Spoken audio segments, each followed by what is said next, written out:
네, 김포고등학교 6학년 일반 친구 여러분. 자, 오늘은 역사상 좀 중요한 사건에 대해서 다뤄보도록 하겠습니다. 오늘 한 내용은 중요하므로 꼭 기억하시길 바랍니다. 자, 하기 전에 먼저 지난 시간에 또 이전 시간에 공부했던 내용들을 복습을 한번 해보도록 하겠습니다. 어디서부터 하냐면, 자, 청일전쟁에서 이긴 일본이 우리나라에 대한 지배력을 높이려고 하자 명성황후가 어느 나라를 끌어들이려고 했죠? 네, 러시아를 끌어들이려고 했죠. 자, 이것을 못마땅하게 여긴 일본이 궁궐로 자객을 보내서 을미사변을 일으켰죠. 명성황후를 죽이게 됩니다. 자, 을미사변. 자, 몇 년도입니까? 자, 을미사변은 1890, 자, 5년이 되겠습니다. 자, 을미사변이 있고 나서 경복궁에 일본 군인들이 쫙 깔리게 되죠. 자, 이것을 못 견딘 고종이 밤에 몰래 빠져나옵니다. 자, 그게 아관 파천. 어디로 도망갔죠? 네, 러시아 공사관으로 대피하게 됩니다. 1896년이죠. 자, 우리나라 왕이 다른 나라의 공사관을 대피하는 동안 어떤 일들이 있었냐면 이권을 침탈당했다 그랬죠. 철도라든지 금광이라든지 또 나무라든지 자 이런 것들을 다른 나라들이 함부로 자 이권을 챙겨가는 그런 실태가 되면서 자 어느 협회가 생겼다 그랬죠? 네, 독립협회가 등장을 하면서 자 우리가 자주 독립을 해야 된다. 독립협 우리나라가 다른 나라의 이권을 이렇게 빼앗겨서는 안 된다라고 하면서 등장을 한 게 독립협회가 되겠습니다. 자, 그다음에 또 주장했던 게 어떤 거였죠? 네, 그 러시아 공사관 대피해 있는 고종에게 그 러시아 공사관을 벗어나서 다른 궁으로 돌아와야 된다라고 했습니다. 그래서 돌아온 곳이 경운궁이었고, 자 거기서 어느 나라를 세우냐면 대한제국이라는 황제의 나라를 세웁니다. 이제 더 이상 왕의 나라가 아니라 자 황제의 나라가 되는 거죠. 자 몇 년도입니까? 네, 1897년입니다. 우리 여기까지 공부했죠. 자 그 이후에 사건에 대해서 공부를 해보는데요. 자 오늘 어떤 내용에 대해서 공부를 하냐면 중요한 사건이 을사늑약입니다. 을사늑약. 자, 을사늑약. 자, 그래서 어떤 것들 공부하냐면, 자, 먼저 러시아와 일본이 한판 붙습니다. 러시아와 일본이 자, 러일 전쟁 1904년이고요. 자, 여기에서 일본이 이기게 됩니다. 일본이 승리하게 되고요. 자, 그래서 일본이 우리나라에게 강요한 게 을사늑약이라는 어떠한 그런 조약을 맺게 되죠. 1905년입니다. 꼭 기억을 해주시기 바랍니다. 자, 이 일산늑약에 반대하는 움직임들이 있었고요. 자, 또한 헤이그 특사라는 그런 일들이 벌어졌습니다. 이것들에 대해서 공부를 한번 해보도록 하겠습니다. 네, 첫 번째로 러일 전쟁에 대해서 공부를 해보겠는데요. 자, 러일 전쟁입니다. 러일 어떤 뜻입니까? 네, 러시아와 일본이 전쟁을 했다라는 뜻이고 1904년입니다. 자, 러시아의 영향력이 강해지자 일본은 이제 더 이상 한반도에서 조선에서 러시아를 꼴보기도 싫다. 이제 러시아 너 우리랑 붙자라고 하면서 전쟁을 하게 됩니다. 자, 그런데 대한제국은 어떻게 해야 될까요? 네, 러시아와 일본의 눈치를 살펴야 되겠죠. 그래서 무엇을 선언하냐면 대한제국이 중립을 선언하게 됩니다. 나는 어느 누구의 편도 아니야. 러시아의 편도 아니고 일본의 편도 아니야. 라고 하면서 나는 딱 중간이다. 중립을 선언하게 됩니다. 네, 여기 보시면 이게 러시아죠. 러시아의 모습이고 이게 일본의 모습입니다. 그래서 러일 전쟁이라 하는데 어디서 싸우느냐? 자, 여기 우리 한반도 있죠. 인천에서 싸우게 되고 자, 이쪽은 중국 땅인데 리순이라는 지역에서 싸우게 됩니다. 자, 결과가 어떻게 됐을까요? 자, 일본의 승리. 마지막으로는 러시아가 자랑하는 함대가 있었는데 함대라는 뜻은 어떤 그 군함 있죠. 전투를 하는 배들. 그 배들이 모여 있는 걸 함대라고 하는데 자, 러시아가 자랑하는 발트 함대가 있었습니다. 근데 유럽 사람들은 러시아가 질 거라는 것은 꿈에도 생각하지 못했었습니다. 사실. 하지만 일본이 발트 함대를 격파하면서 자, 러시아가 이제 무너지게 되는 거죠. 결국에는 발트 함대가 항복을 하게 됩니다. 자, 그래서 누가 최종적으로 이겼냐? 자, 일본이 승리하게 되는 거죠. 일본이 승리를 하게 됩니다. 기억을 하시고요. 자, 그러니까 청일 전쟁도 일본이 이기고 러일 전쟁도 일본이 이겼다. 다 일본이 이겼다라고 생각을 하시면 되겠습니다. 자, 근데 여러분 또 기억할 것은 우리 저번에 독도 배웠죠. 자, 일본이 독도를 자신의 영토로 만들었던 게 어느 전쟁이었다고 했냐면 러일 전쟁이었다고 했던 것을 여러분 기억을 하실 것입니다. 자, 여기에 러시아 다시 그 군함들이 내려오겠죠. 그럼 여기서 막아야 되겠죠. 자, 막기 위해서 감시를 해야겠죠. 자, 그런 감시의 지역으로서 이 독도는 매우 매력적이었던 곳이었던 거죠. 그렇기 때문에 이 독도를 일본이 강제로 자기네 땅으로 만들고 지금도 자기네 땅이라고 주장을 하고 있는 것입니다. 네, 러일 전쟁에서 일본이 러시아를 꺾게 됩니다. 유럽 사람들은 이것을 보고 깜짝 놀랐다고 하죠. 그 큰 영토를 차지하고 있는 러시아가 자, 일본한테 질 거라고는 꿈에도 생각하지 못했던 거죠. 하지만 결과는 일본의 승리가 되었습니다. 자, 그래서 일제는 그 다음에 무슨 일을 하면 될까요? 더 이상 이제 걸림돌이 없게 된 거죠.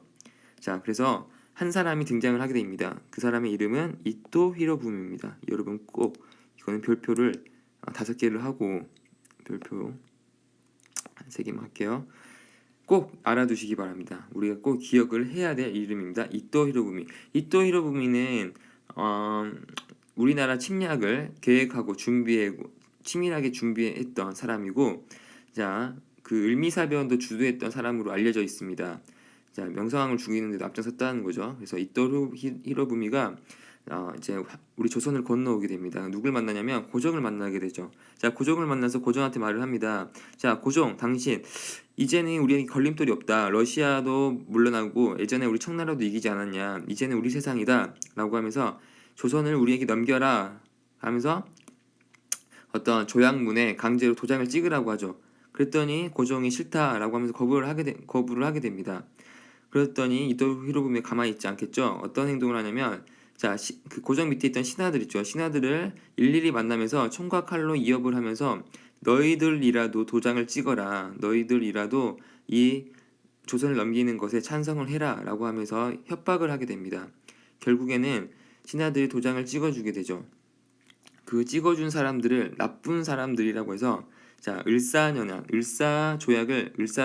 체결했던 5명의 적이라고 됩니다. 여기 5자 있죠. 5명. 자, 적. 나쁜 놈이라는 거죠. 나쁜 놈. 자, 을사늑약을 체결했던 5명의 나쁜 놈이 있습니다. 이름을 한 번씩 볼까요? 자, 곤중영이라는 사람과 박재순, 이근택, 그 다음에 이지영, 그 다음에 이 사람이 가장 나쁜 놈입니다. 이 사람 다 나쁜데 자, 이름이 뭐냐면 기분 나쁘네. 이씨네. 이씨. 선생님도 이씨죠. 자, 이완용입니다. 완용이 나쁜 X죠. 진짜 나쁜 놈입니다. 네, 이 사람 죽을 때까지 그 일본의 은혜를 잊지 않겠다라고 하고 죽었다고 하죠. 참 나쁜 놈입니다. 진짜 일사오적. 여러분 기억을 하시고요. 이 사람들이 주도해서 도장을 찍어줬다는 것을 기억을 하시면 되겠고, 여기 보시면 사진 보이죠? 이 사람이 이토 히로부미입니다. 이토 히로부미. 나쁜 놈이지 이 사람도. 자, 그래서 을사늑약을 체결하면서 2가지 일을 합니다. 그게 뭐냐면 여러분들이 이거는 선생님 빨간표로 했죠. 꼭 기억을 하세요. 자, 이건 별표 3가지, 이것도 3개입니다. 외교권을 뺐습니다. 외교권이라는 것은 우리나라 다른 나라와 어떤 협상도 하고 어떤 통상도 하고 이러할 수 있는 권한인데 외교권이 박탈되는 거죠. 그러니까 이제 고종 황제가 우리나라를 대표해서 다른 나라와 대화할 수 없는 거죠. 다른 나라가 이제 상대를 해주지 않습니다. 왜냐하면 외교권은 어느 나라에 가는 겁니까? 일본한테 가버린 것이죠. 그 다음에 서울에 건물을 세웁니다. 이 건물입니다. 건물. 자, 어떤 건물이냐면 통감부라는 건물을 세우게 됩니다. 그러니까 외교권을 박탈을 하고 다시 을사늑약은 딱 2가지입니다. 뭐냐면 외교권 박탈, 그러니까 외교권을 뺏는 것이고, 2번째는 서울에 건물을 짓습니다. 통감부라는 건물을 짓는데, 자, 이렇게 하면서 대한제국의 내정이 국내 정치라고 그랬죠. 국내 정치를 장악하게 되죠. 누가? 이토 히로부미가. 자, 초대 통감이라는 건 뭐냐면 일본 왕이 있죠. 천황이라고 불렀는데 그 당시에. 네, 일본 천황이 우리나라까지 다스릴 수 없으니까 사람을 대신 보냅니다. 대신 다스려라. 그 사람이 통감인데, 자, 초대라는 말이 붙을 거예요. 초대. 네, 초대는 첫 번째라는 것입니다. 첫 번째. 첫 번째. 그러니까 우리나라에 첫 번째로 들어온 어떤 그 일본 천황을 대신해서 들어온 사람이 초대 통감이라는 직책인데, 자, 그 사람이 누구냐면 이토 히로부미입니다. 이토 히로부미, 여러분 꼭 기억하시기 바랍니다. 네, 을사늑약이 체결이 되고 나서 전국에서 이와 이를 반대하는 목소리가 나오게 됩니다. 왜냐하면 외교권이 박탈됐다는 것은 전 세계 지도에서 우리나라 대한제국이라는 이름이 사라지게 된다는 것을 의미하고, 우리나라를 대신해서 일제가 다른 나라와 어떤 교류를 하면서 통상도 하고 협상을 하게 된다는 거죠. 더 이상 우리나라의 존재가 없어진다는 것입니다. 이것은 나라가 없어진다는 거와 마찬가지죠. 거의 우리나라가 일본한테 일제에 넘어갔다라고 생각을 하시면 됩니다. 그래서 이와 반대하는 목소리가 나왔는데, 보시면 네, 여기 보시면 신문에 을사늑약의 부당함을 알리는 글을 썼다. 부당이라는 것은 잘못된 것이랍니다. 잘못된 거, 부당함, 잘못됐다 알리는 글을 쓰는데, 그 글의 제목이 시리아 방성대국이라는 뜻입니다. 자, 이게 시리아 방성대국인데, 자, 시리아는 이날입니다. 이날. 그러니까 일사조약이 체결되는 날이겠죠. 시리아. 방성은 뭐냐면, 자, 큰 소리로 큰 소리로 있죠. 큰 소리로 대곡, 크게 운다. 대자, 큰 대자고 크게, 곡은 곡소리 알죠. 장례식 때 곡소리 내는 거, 크게 운다라는 뜻입니다. 자, 이날 을사조약이 체결되는 날 나는 큰 소리로 크게 운다라고 하면서 이것의 부당함을, 을사조약의 부당함을 알리는 글을 신문에 쓰게 됩니다. 이 사람의 이름이 뭐냐면 장지연입니다. 장지연. 자, 그런데 옛날에는 선생님 배울 때는 장지연의 이름이 교과서에 나왔었는데, 이 사람이 나중에 친일파가 된다고 하죠. 그래서 친일파 이름이 교과서에 있는 것은 안 되겠죠. 그래서 신문에 을사늑약의 부당함을 알리는 글을 썼다라고만 나와 있습니다. 자, 그래서 시리아 방성대국이라는 글을 쓰는 사람도 있었고, 자, 이 사람은 민영환이라는 사람입니다. 민영환. 자, 민영환 사람이 어떤 사람이냐면, 자, 을사늑약을 체결내고 나서 이 사람 자결을 합니다. 스스로 목숨을 끊죠. 왜냐면, 자, 자기 목숨을 끊음으로써 이것은 정말 잘못된 행동이라는 것을 알리는 거죠. 자, 근데 특이한 것은 이게 지금 대나무가 있죠. 자, 이 사람이 죽은 자리에 피를 흘렸죠. 자, 피를 흘린 자리에 그 피를 이어받아서 대나무가 자랐다. 대나무는 절기의 상징이죠. 자, 그래서 어떤 미스테리한 일들이 발생했다고 했다고 하죠.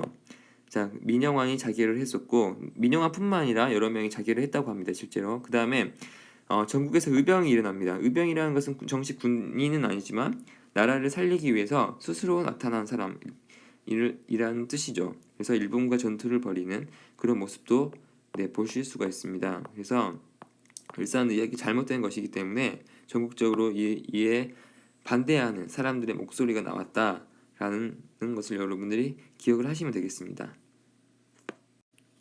네, 을사늑약이 체결되고 나서 고종은 어떤 생각을 했을까요? 자, 이러다가는 이제 완전히 그 대한제국이 넘어가겠다, 일본한테. 가만히 있지 않았겠죠. 그래서 을사늑약이 잘못됐다는 것을, 부당함을 알리고자, 자, 세 명에게 은밀히 말을 하죠. 명령을 하죠. 자, 이 보시면, 자, 그 세 명이 이름이 나오는데, 이준, 이상설, 그다음에 이위종, 다 이씨죠. 자, 이 세 사람에게 명령을 합니다. 어떤 명령을 하냐면, 자, 여기 보시면 여기 지금 우리나라입니다. 우리나라. 자, 지금 쭉 가다 보면은 여기 헤이그라는 네덜란드의 도시가 나옵니다. 네덜란드라는 나라에 헤이그라는 도시가 나오는데, 자, 여기에서 무슨 일이 일어나려고 했냐면, 자, 만국 평화회의가 개최가 되는 시기였거든요. 만국이라는 것은 모든 나라 평화, 그러니까 여러 나라가 모여서 그 지구촌, 그러니까 세계의 평화를 위해서 회의를 하는 그런 회의가 개최가 될 예정이었거든요. 그래서 여기에 이 세 사람을 보낼 생각을 합니다. 보내가지고 일제의 그런 잘못된 것을 밝히면서 우리나라의 독립을 주장을 하기 위해서 이 세 사람을 보냈던 거죠. 그래서 특별하게 보내는 사람이죠. 특사를 파견을 하게 됩니다. 어디에? 네덜란드 헤이그에. 자, 보시면 4월 달에 출발을 하잖아요. 4월달 출발을 해서 이게 지금 철도입니다. 철도길을 쭉 따라가서 결국에는 언제 도착하냐면, 자, 6월 25일. 그러니까 거의 기차로만 2개월이 걸렸죠. 2개월이 걸려서 헤이그에 도착했지만 결과는 어떻게 됐을까요? 네, 일제가 미리 이 사실을 알고 그 회의를 개최하는 그 나라에 말을 하죠. 더 이상 그 대한제국이란 나라는 없다. 외교권이 을사늑약을 통해서 우리에게 있다. 일제한테 있다. 그 때문에 대한제국의 특사가 파견돼도 그 사람을 그 회의장에 참석하지 못하게끔 해라라고 하는 거죠. 그래서 결국 이게 지금 만국평화 회의장의 모습입니다. 자, 결국엔 들어갔을 못 들어갔을까요? 자, 이 세 사람이 결국에는 못 들어갑니다. 네, 못 들어가죠. 못 들어가게 되고 일본의 잘못된 것과 그 다음에 대한제국의 억울함을 호소하지 못했다는 것이죠. 자, 이 사실을 안 일제가 가만히 있었겠습니까? 자, 누가 미웠겠습니까? 누가 없어져야겠습니까? 일본 입장에서는 네, 고종 황제죠. 고종이 이걸 시켰으니까. 그래서 어떤 일들을 하냐면 고종 황제의 강제 퇴위를 시킵니다. 강제 퇴위는 퇴위라는 것은 왕에서 물러나다. 왕에서 물러나다는 뜻입니다. 그러니까 강제로 왕에서 끌어내린 거죠. 그래서 고종이 더 이상 황제가 될 수 없었습니다. 그의 아들인 순종에게 그럼 왕권이 이제 물려주게 되죠. 왕권을. 그 다음에 두 번째 한 일이 뭐냐면 대한제국에도 군대가 있었습니다. 군대를 해산합니다. 군대를 없애버리는 거죠. 그러니까 정리를 해보자면 고종 황제가 을사늑약에 잘못된 것을 알리고자 이준 이상설 이휘종에게 네덜란드의 나라에 헤이그라는 도시에 만국평화회의가 개최된 것을 알고 세상을 발견했는데 일제가 방해를 하게 되는 거죠. 결국에는 평화회의장에 들어가지 못하게 되고 이 사실을 안 일제가 고종을 강제로 왕에서 끌어내리게 되고 대한제국 군대도 해산을 하게 됩니다. 이제 마지막 단계만 남았습니다. 이제 더 이상 우리나라 독립국가로서의 위치를 계속 이어가지 못하게 되고 결국에는 일제에 우리나라가 완전히 넘어가게 되는 거죠. 점점 암울한 시대로 가고 있습니다. 네, 학교에서 봅시다. 여러분 사랑합니다.